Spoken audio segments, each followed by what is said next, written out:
Welcome everybody to another episode of the Now Exchange 360. Today we are talking a really hot topic, and this is something that we see in the software industry as a whole, but also in ServiceNow. Yesterday we actually got a pretty fresh news that AI agents will be introduced into ServiceNow. So this will be the topic for today's episode. We're going to discuss the AI agents in ServiceNow, the agents overall, and how do we see them in the near future. And maybe I can pass the ball to our AI expert here on the forum. And this is Willem. Yeah, thank you, Martin. Yeah, I like to call myself an AI expert as well, but yeah, my dad always says the more you know, the more you know you don't know. So it feels weird, an expert, but indeed, I'm an AI architect at Platformation, and I have to be careful what I can and cannot say because we're also highly involved in a collaboration with ServiceNow, doing some very secretive, fancy stuff that I cannot disclose yet. But there's also a lot that I can share. So that's also why we set up this call, um, to share experiences. And it also brings me to our next participant here, Jerry, because he also has a lot of insight and knowledge about AI and the AI agents. Thanks, William. I think for me, from my perspective, is looking how I suppose we've got generative AI that we're well aware of with the human be able to input and generating summarizations. I think for me, the next I suppose it's just the next evolution to artificial intelligence, where my understanding of AI agents is that autonomously where we don't need any humans. And it is this a way of humans working alongside AI agents. So I suppose, having another team. So that's going to be um, orchestrated or augmented with the other teams. So for instance, if I have so I'm working on a service desk and I have a password reset query, for example. Normally, then I would, in olden days or current days, is customer logs a ticket. I need a password updated. Then agent has to get involved. So a human has to get involved to be able to help reset that password, or you could automate that. I think with the AI agent coming in is removing that human element and having that AI agent actually, do the thinking and do the actioning and having, that reasoning behind that, because they may reach out to other AI agents within that team to have their own, reasoning and also planning to say, right, what actions do we actually take based on evidence and based on the results that are coming out. So Yeah, I that's Let think me what that, I'm really, can I yeah. interrupt you for a second? So what you described is something that we have had in service now for years, the password reset workflow. So how is the AI agent behaving differently from a workflow which is preset with the input, the color of the As of the ticket and all that stuff. So basically, with all of the automation tools that we have apart from AI in service now, you are also able to achieve password reset from the end to the very beginning without any human interaction. So how is it different? I suppose what I'm saying is that with the workflows, you have to have a human to be able to automate that and spend the time to put those processes in place. I think with the AI agent is you have to give it a goal. You have to give some input around prompt engineering in terms of what the task is. And with the workflow, for example, if you're doing a password reset for one system, then you have to create that workflow. You have to put the parameters. You have to do the integration. With the AI agent, let's say you've got multiple systems that you may have to do password resets. It's taking, for me, I think it's taking that human element out to be able to do that development of an integration for password resets.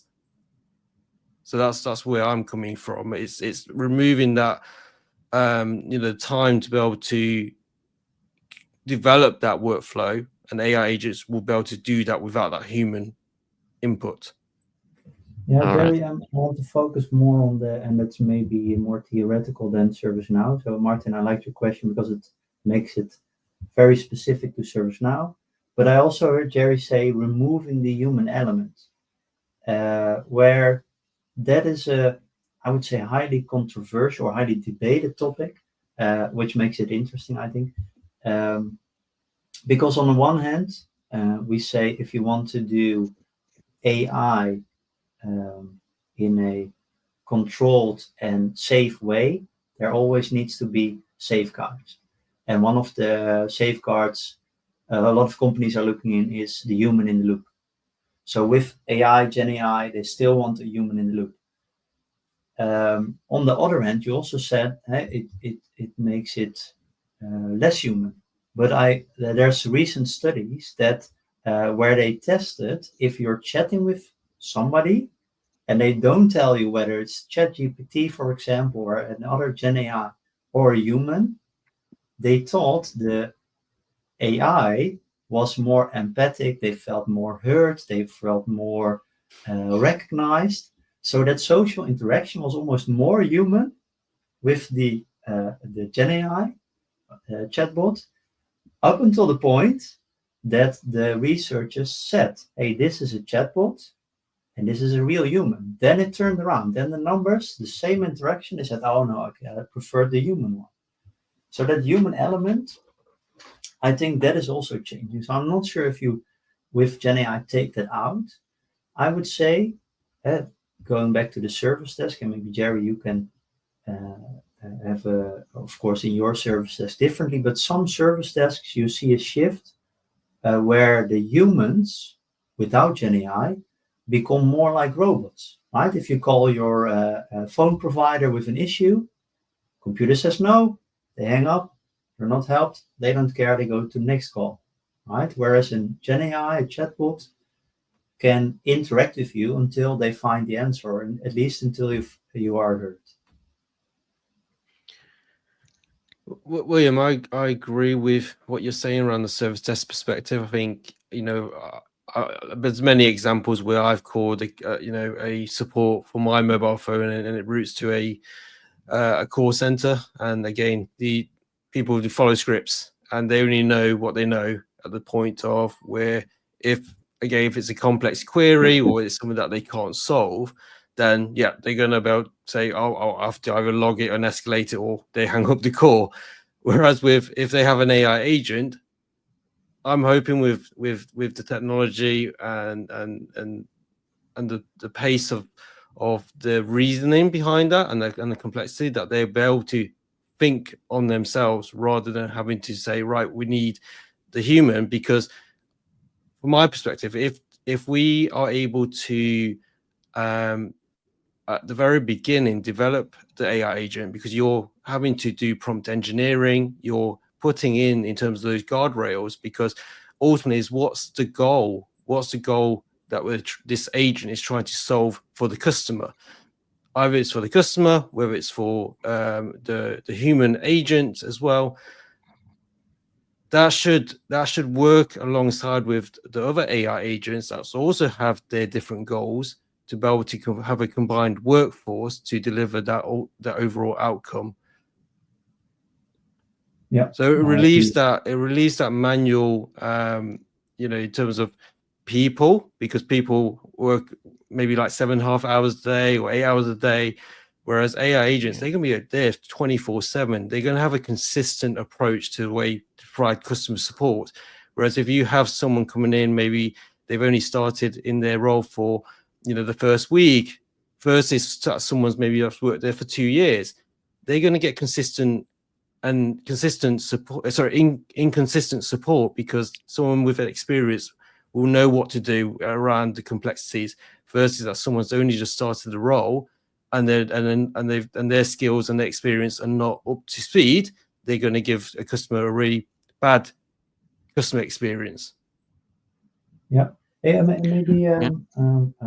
to introduce a point, Martin, how many ways, not talking about AI, are there in ServiceNow to automate an interaction? Hey, you also mentioned to Jerry, hey, password reset, we can also build a workflow for it.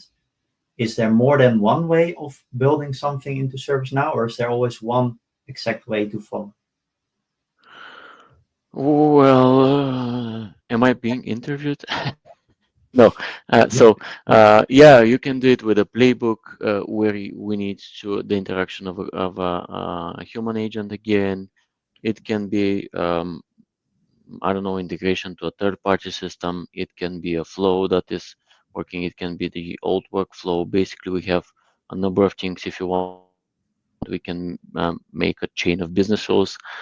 It's still going to work, but that's not the point. Yeah, there are multiple yeah, options. Maybe there is something that it doesn't come to my mind, but yeah, maybe I'll circle back to you and ask you what you actually wanted to show off with this yeah, because question. I like that you already gave the exact suggestions on how to solve it.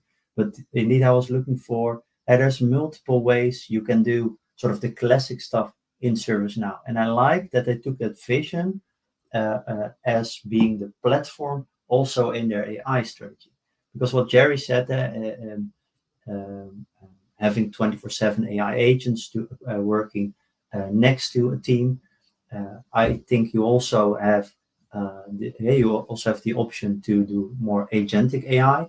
So where the more junior staff are augmented with AI, so it's still a human, but they can do more senior stuff with the agents. I've also seen companies use it not to at every question have a password reset for a different tool and the AI figuring it out. No, the AI figures out upfront which workflows they need and then build that with AI. So it's still a catalog where a person says, oh, this is a Microsoft password reset, but it's built by the AI. And it has those different approaches allows us sort of, even with AI, a tool set for the customers of ServiceNow to pick and choose what they think is the most reliable, most sustainable way of implementing AI. And then ServiceNow on top of that already helps. We have a lot of rules and regulations to make that insightful as well, right? They disclose, hey, this is AI generated, and they will help you as well if you include the partners as well to make the right choices to build your AI stack. And the good thing is that this is not relying on any external model. There is actually an LLM, which is called ServiceNow LLM, which is specifically trained on the ServiceNow specific development and on the ServiceNow specific business logic, which is helping it to produce better results. But maybe another thing on my side. So far we've talked about the AI agents and how they are going to solve the issues of the service desk and the developers and all that stuff. But maybe let me ask you for a very popular video in the past 2 weeks, and this maybe you've seen it, a video from the CEO of Microsoft, Satya Nadella, who is very confidentially saying that software as a service platforms and all that stuff that we know nowadays is going to be replaced by AI agents because what we have now is a database, and what the ServiceNow as a software as a service platform is giving us is an environment where we can build the business logic and interact with the end users. And as we've seen, the AI agents can do the same. They can take the human language, they can directly interact with the database, and they can produce the results that you want. So the question is, do you agree with him? And do you think that the enterprise world that we see today with all the platforms that we are using, I think it's on average 300 per customer or something like that. Are these going to be replaced anytime soon? And how do you see the transition? To answer that question, Martin, where you mentioned that organizations that have many, I suppose, newer systems, but also legacy systems, and they all obviously have different ways of working or siloed. I think it's just going to take time. I think it's going to take time for an organization to understand what that looks like. I think with AI coming into the mix, I just it's difficult. I think even trying to understand how AI will help with all the legacy and newer systems. It's just for me, it's like a big jigsaw puzzle, and it feels like everything's all sometimes it's disjointed. That's just from my view, really.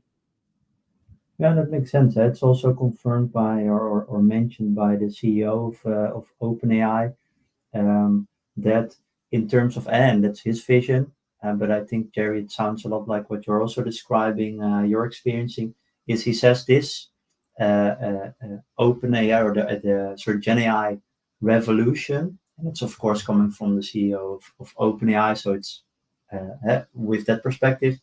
But he says it's more like the industrial revolution than it is the internet revolution, because the internet revolution, for him at least, was predictable, and it allowed for automation, whereas the industrial revolution was really, um, yeah, completely changing the way of working, right? Similar as when you manually have to calculate something, and then there was the calculator, or the calculating machines. That's a similar change that we're seeing. So I think it's difficult to predict. However, if you look back, there's a few things, Martin, to say software as a service is that. I think definitely it will change. But what we've seen also with your home assistants, for example, that was previously voice only. You could speak to it, get a reply. But now a lot of the newer models have a screen on it. So people like to see, get some visual feedback.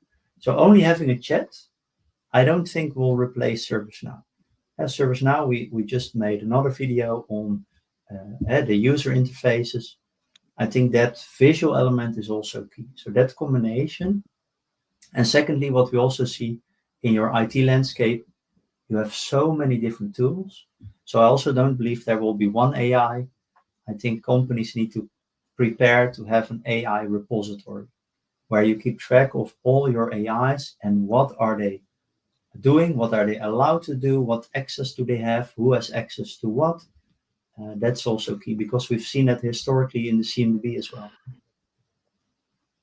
Yeah, my opinion is more or less the same. I don't think this is going to happen overnight, but at some point, with the AI being self-trained and all that stuff, becoming better and better every single day, I think that at some point there will be a wrapper for all the different processes that can be generated and managed through AI. I think it's going to take 5 to 10 years at least. But also there is another point here I wanted to mention, and this is that ServiceNow is actually uh, on the top of the curve. It started introducing AI agents already in ServiceNow. So basically, they will try to get the best of the both worlds, and try to keep it moving with the ServiceNow platform and AI embedded in it for the future. So the good thing is that it's happening in our age. We will be the ones who will be driving the transition, and I'm really looking forward to it. Yeah, on that note, I think it's time to say goodbye. Thank you, Martin, Jerry, and thanks everybody for joining in. If you have remarks, opinions on this discussion, we don't invite you too much to in the comments, but feel free to interact with us, and we will reply. Like, share, subscribe, and all that stuff that's usually repeated by every YouTuber. Let's do this again. Thanks All everyone right, for guys. watching. Thank you. Bye bye. Bye bye.